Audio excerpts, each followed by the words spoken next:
Hi, my name is Elizabeth Larios. I'm a senior biology pre-med major and music minor. I chose Namibia because as a biology major, I was having trouble finding a study abroad program that would meet my academic needs, and they had a really great biology program for Namibia. And as a STEM major, it was great to study abroad. I had the opportunity to have a unique internship experience where I interned at a hospital. I got clinical experience and had the opportunity to research in a clinical setting. The Gilman Scholarship was a way to fund the study abroad program. So Namibia, being a gateway program, is really affordable because it's the same tuition as if you were here on campus in Tacoma. But I was still having trouble funding it, so I heard about the Benjamin Gilman Scholarship. And this is a program that offers students a way to study abroad or intern abroad with limited financial capacity. So you essentially apply for this grant, and they, if you are accepted, then they give you money to do that. So some of the requirements that you have to meet, I will put the link below and you can click on those, but one of the requirements is a follow-on service project.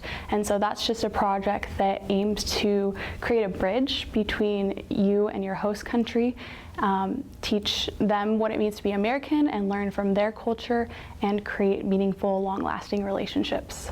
Yeah, so my follow-on service project aimed to utilize music as a stepping stone. So as a music minor, I wanted to use my musical experience to build a musical exchange program between the University of Namibia and PLU.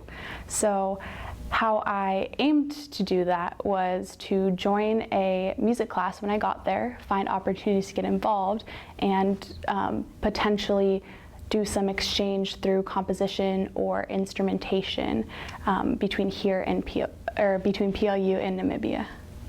So I joined a music and dance class when I was studying abroad in Namibia, and I got to learn traditional Mbuira.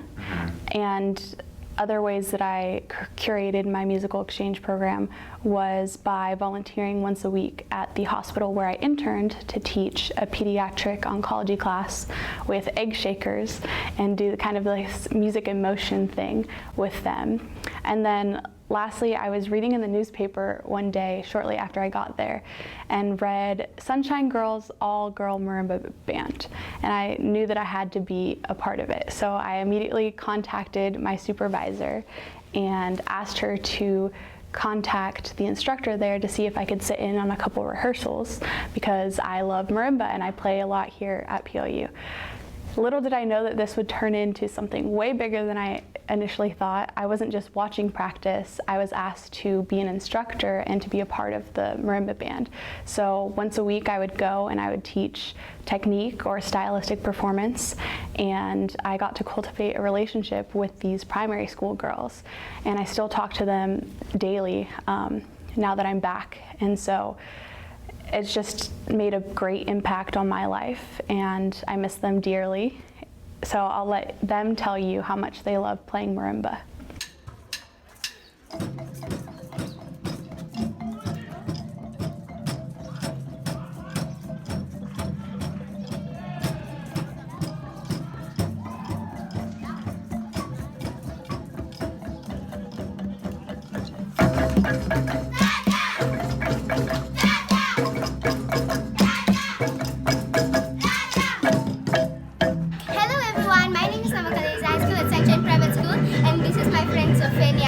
I want to go to America because I want to represent my school, and not only my school but the whole world. I love marimba. It's an African tradition. My marimba teachers there are Mr. Shepherd, Miss Mutsa, and Mr. Mushai. I love it when Miss Mutsa shakes shakers and she plays like that. That's why I love marimba. Thank you. That's all I have to say today.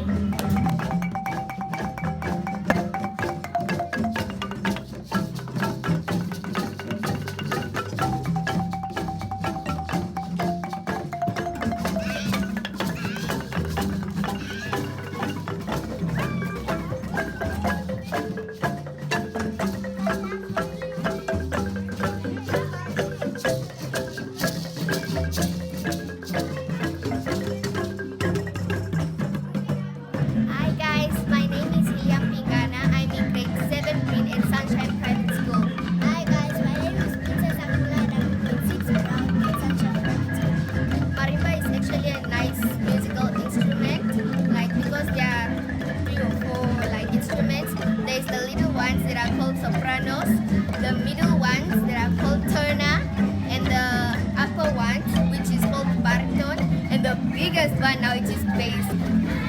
What the funniest thing that ever happened to one of the marimba students, on Saturday we went to perform at a church and she fell down while she tried to tie her shoes. She was actually sitting on a bench, but then she couldn't hold herself properly, so she just accidentally fell down, and it was so funny. So, okay guys, that is all about marimba. Bye!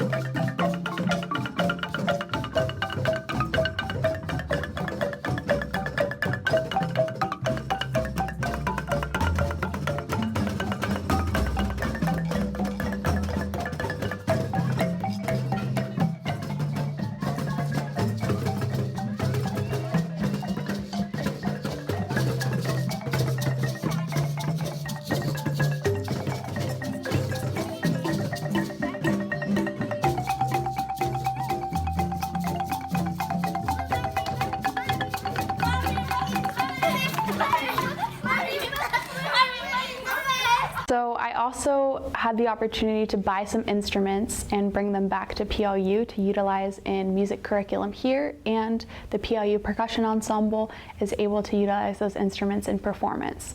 Not only were they able to use the instruments, but they took a native Zimbabwean composition that I learned there entitled Jari and played and performed it here in our virtual Fall 2020 concert. So unfortunately I was pulled back due to the COVID-19 pandemic, but the exchange didn't stop when I left Namibia. Currently, I'm in conversation with the PLU music department to foster this exchange program and create it into something similar to the Trinidad and Tobago one, where music students have a opportunity to learn and engage in music curriculum while studying abroad, and it will further and align with their academic needs and goals. Furthermore, the PLU Percussion Ensemble is continuing to partner with the Sunshine Private School All-Girls Marimba Band, not just by playing their compositions and performance, but in other ways as well. Lastly, upon arrival back here, I organized a mass shipment of batik art masks from my friend and batik artist, Tom Kinesi. We took a workshop as part of our PLU study tour from him and learned how to create batik art. And since I came back to a pandemic, we decided to ship some of his face masks to the US, and the PLU Percussion Ensemble wore them while we were playing Jari, and just to spread awareness and uplift his art. So I think that this can take another path, not just musical exchange, but exchange of all art in the future.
Batik art is a traditional way of making art, and you take flour paste made from like bread flour. You boil this pot of water, add the flour, and make it into like this consistency, almost like pancake batter, and then you pour it into these bottles, and you make these designs on pre-washed cloth. So you take these flour paste, make the design, let it dry, scrape it off, color it, paint it, dip it in a series of water baths, rinse it, let it dry. It's this whole long process, but it creates beautiful, vibrant patterns, the typical African patterns that you see with the bright colors and kind of like the lines and shapes. I still have about 150, 170 masks from him, and they're $5 each. So I will put the link below, or the information to contact me, and you can definitely purchase those, and they'll go to supporting Tom Kinesi and Namibia as a whole. I would tell them to start planning early. The Wong Center has a lot of different programs and a lot of different options, and so in order to align those with your academic needs and maybe your personal needs as well, it's good to think about it early and talk about those options with an advisor. I would also say pick a place that you don't just want to visit, a place that you can make an impact in and that can impact you. If you have the opportunity to study abroad, I would take it because it pushes you out of your comfort zone and allows you to grow.